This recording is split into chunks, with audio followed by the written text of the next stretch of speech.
Hey, what's good? I'm Brandon C. Kennard, and welcome to My Eye on Sports. Today is Sunday, April 26th, and there's definitely been a lot going on in the world of sports this past week.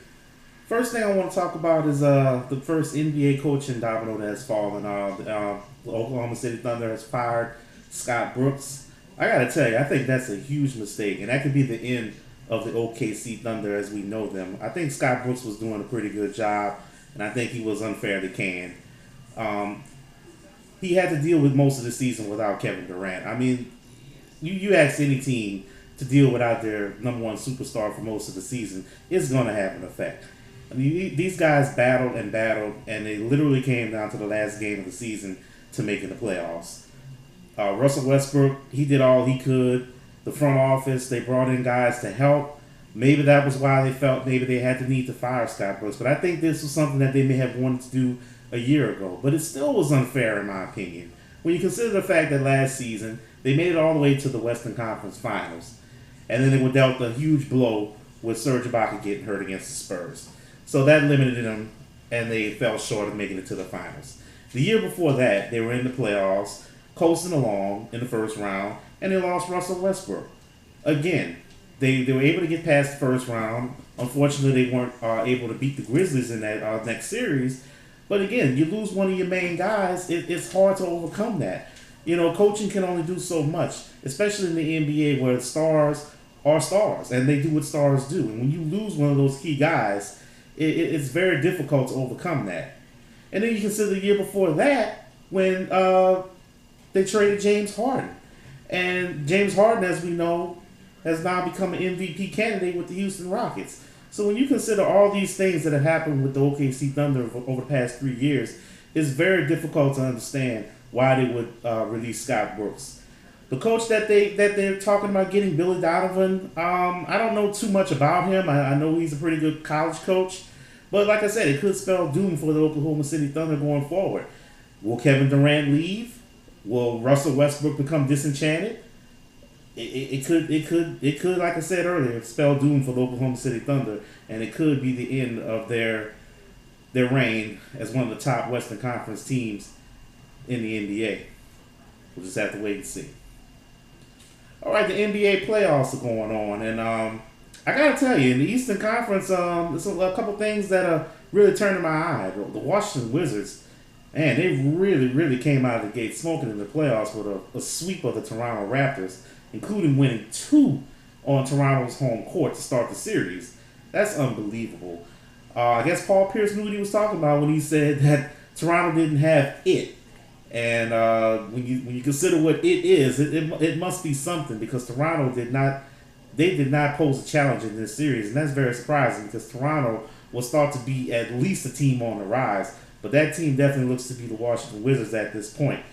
The Wizards, when they started the season, I thought, when they added Paul Pierce, I knew that they were a team that were looking to make a step forward after last year's playoff run, and they seem to have gone as Paul Pierce was. I mean, during the season, I think they started off hot. They kind of hit a lull there. I mean, with Paul Pierce's age, you kind of expect that. I think they were ready. They were getting ready for the playoffs, and as the season got closer to a close, they really started to pick up their play, and they were ready for the playoffs, and they really blitzed the Toronto Raptors. Toronto did not pose a challenge at all in this series. Very surprising because Toronto is a talented team, but the Wizards, they just look very strong, and it would not surprise me if they make it to the Eastern Conference Finals because even though the Hawks are the number one seed, I'm still not completely sold on Atlanta. I think Washington's going to match up pretty good with them, assuming that Atlanta does eliminate the Brooklyn Nets, which I favor them to do. It may take about 6 games to do it, but the Wizards are going to be rested and they're going to be ready. So it would not surprise me if the Washington Wizards are the team in the Eastern Conference Finals waiting for their opponent going forward. And let's talk about the two potential opponents that I think the Wizards could face if they do indeed make it to the Eastern Conference Finals. First of all, the Chicago Bulls. This was a team that I spoke of in the past saying that they were under a lot of pressure.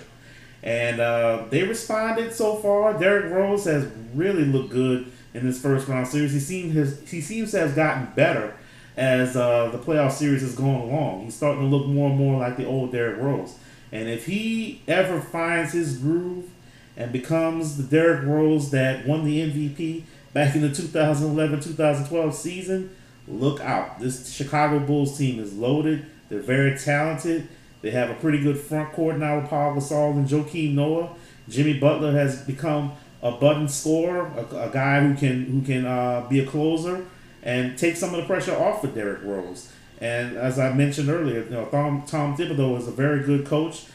He's going to have a scheme ready, provided that they do take care of the Bucks and end up facing the Cleveland Cavaliers, who, after today, they eliminated the Boston Celtics.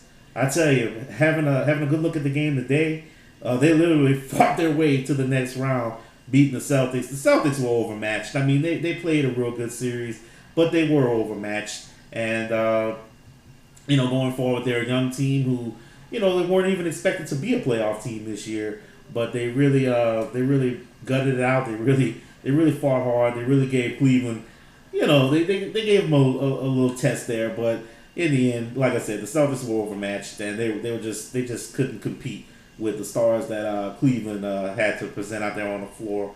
But going forward, Kevin Love did get hurt today, maybe a little bit in controversial fashion. J.R. Smith got into a little scuffle, ended up getting ejected, and could miss the first game of the next series. So that could play a part. That's pretty big. Cleveland does have the home court advantage in the next round.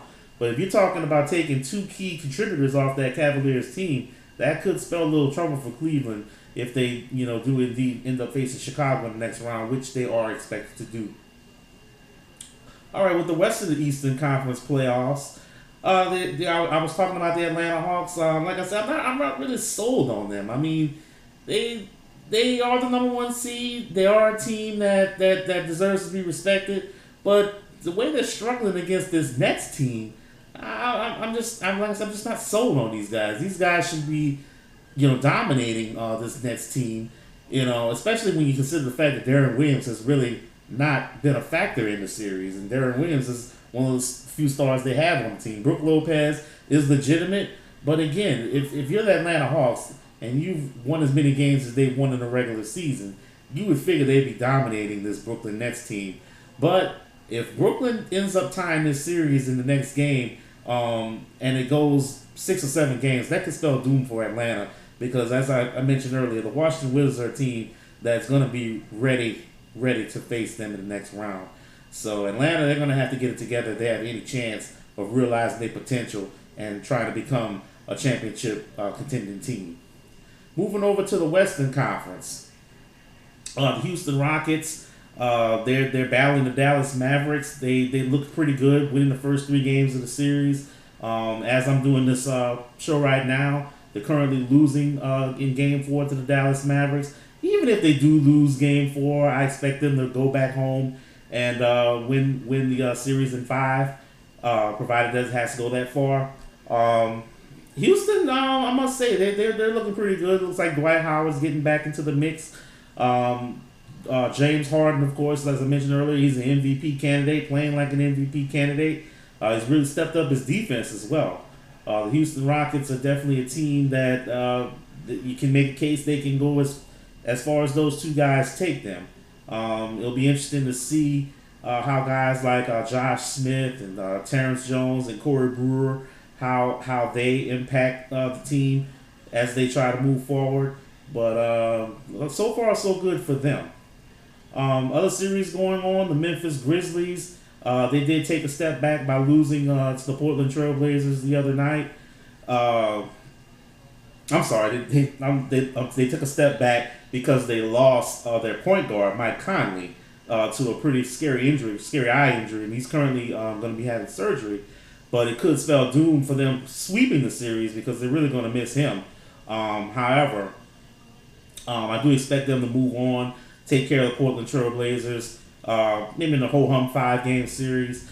But losing Mike Conley is big because the Memphis Grizzlies are a team that, with their 2 big guys, Zach Randolph and Marc Gasol, they really could impact a lot of things. I mean, rebounding, great defense, and they just wear you out. They're a great defensive team, and I expect them to be a tough out but losing Mike Conley is big, and I hope he gets back on the court real soon. Because if Memphis has any chance of succeeding, they're going to need that guy because he really had a good season, and they're going to need him going forward if they have any chance of making it past their next opponent, which could very well be the winner of the.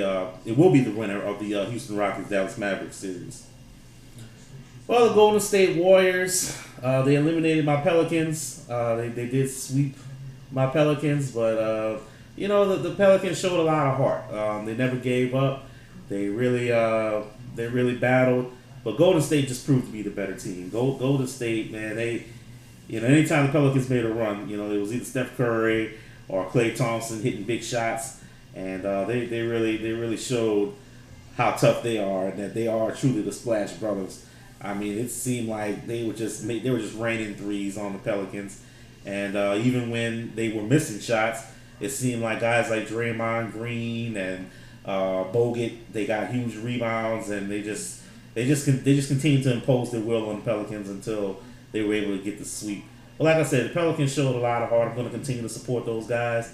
They showed a lot of heart. Going forward, we're going to see how much growth they have. Next season, they're definitely going to be expected to do more. It's going to be interesting to see what happens with Eric Gordon. I think he's going to be the guy that's going to be under the microscope the most because there were a lot of rumblings before the season, and I must say he rose above that. And he did play a real great series against the Golden State Warriors. He kept them in the game. He kept them in the series a lot with his big shooting, clutch shooting, but it wasn't enough. But we're going to see going forward if the Pelicans are going to retain him. They may try to trade him. Going forward, I just don't know. But I think he's going to be the guy under the microscope because, he was disenchanted a few years back when the Pelicans decided to match the offer that the Phoenix Suns offered him. He seemed to try to work his way back into everyone's good graces, but now that he's had such a great season, it's going to be interesting to see whether the Pelicans do decide to go forward with him or try to move him, try to add another piece. I'll be very interested to see what happens as the NBA offseason draws closer and closer. One guy I don't expect to be back, I hate to take a stab at him like this, but man, Omar Asik. And this guy was a huge disappointment to me. And, I know he's not going to be back at a $15 million number like he got paid this season. It'll be interesting to see if he even comes back to the Pelicans at all. Personally, I think they can find another center that can be a little bit more productive. I haven't seen a guy, fumble as many balls as he has in the painted area and gets shots blocked. He doesn't go up strong, seems like. And he just seemed to be a liability out there on the court on the offensive end. And even on the defensive end, he seemed to be a step slow. Bogut was getting rebounds. He was getting blocked shots. And Asik wasn't really impacting the series to where he can even cancel out Bogut. And that was real disappointing. But all in all, it's what you get with a young team like the Pelicans. And like I said, I wish them nothing but the best going forward, even though they got swept by the Warriors. The other series that's going on in the Western Conference, the Clippers and the Spurs, they're really, really battling it out. They're really, really, really, really going at each other hard. After the Clippers got blown out the other night, I think Chris Paul finally might have heard what I said in my previous video when I said he's really going to have to be aggressive. He's really going to have to be the guy that's going to be the difference if the Clippers have any chance of winning this series. I said he had to average 25 points and 12 assists at least. And today he finally exploded with a big game. They got the home court advantage back. I don't think home court is going to be enough to beat the Spurs. I still think he's going to have to be aggressive. He's going to have to be a guy that's going to have to look for his own shot more and more because of the deficiencies with their bench, because of the fact that the Spurs have so much on their bench, because of the fact that the Spurs have such a great coach and Greg Popovich, because the Spurs will be ready. They will not allow something like home court to keep them away from winning this series. So the Clippers are really going to need a big contribution from Chris Paul if they're going to win this series. It's time for him to impose his will and make sure he gets through this challenge and has a chance to win an NBA championship. If they fall short, it's going to be on him, in my opinion. All right, transitioning to the NFL, the schedule was released. And looking at it first for the hometown Saints, I tell you, there shouldn't be no complaints coming from the Who Dat Nation. I mean, the schedule that they got, it seems real favorable to me. When you consider the fact that these guys, they don't have to play a back-to-back road game, they have 3 primetime games, all of them are at home, and they don't have to play any cold weather games, it looks like. I mean, what more can you ask for? Now, yeah, they do have a tough stretch where they have to play the Eagles, and then they have to come right back and play a home game on a Thursday night against the Falcons, and I believe they have a game right near after that against the Colts. So there are some tough games in the schedule, but the schedule does allow for them to really have a great season if they're focused, if they're ready, and more, if they're ready to accept the challenge. Because the Super Bowl window is closing. Whether they want to believe it or not, it is closing. So this schedule coming up for 2015, there should be no complaints. They should be ready to move right in and make their mark. Now, I mean, the rest of the NFC South, the scheduling is pretty much the same. So it's gonna mean that those division games are gonna be that much more important. The Saints, they were kind of average against the division last year. The Falcons were the only team that really dominated the division. They were 5-1, but they didn't win the division. The Carolina Panthers did. So again, it's going to be important for the Saints to take advantage of the scheduling that they receive and really try to make their mark in 2015. Other teams I was looking at, the Dallas Cowboys schedule. They're going to be tested in certain parts of the season, but where they're really going to be tested is within, because this is a team that finally fulfilled their on their talent. They made it to the playoffs. They were a controversial call away from making it to the conference championship. Things didn't work out there, but this season they're going to be expectations. Tony Romo's already talking about Super Bowl, so it's already starting. The whispers, the expectations, they're going to be high for the Cowboys. So it's going to be interesting to see how they respond to the success that they achieved last year, and can they take that and build that going forward. They're going to have some tests along the way. They're going to have to play the defending champion Patriots. They've got the Saints on a Sunday night in the Superdome. But they're going to be a team, whether I like it or not, they're going to be a team that's going to contend. So we'll just see what they're made of come 2015. The other team I was looking at was the Colts. They seem to have drawn a schedule where they're going to get a lot of attention. They got 4 primetime games.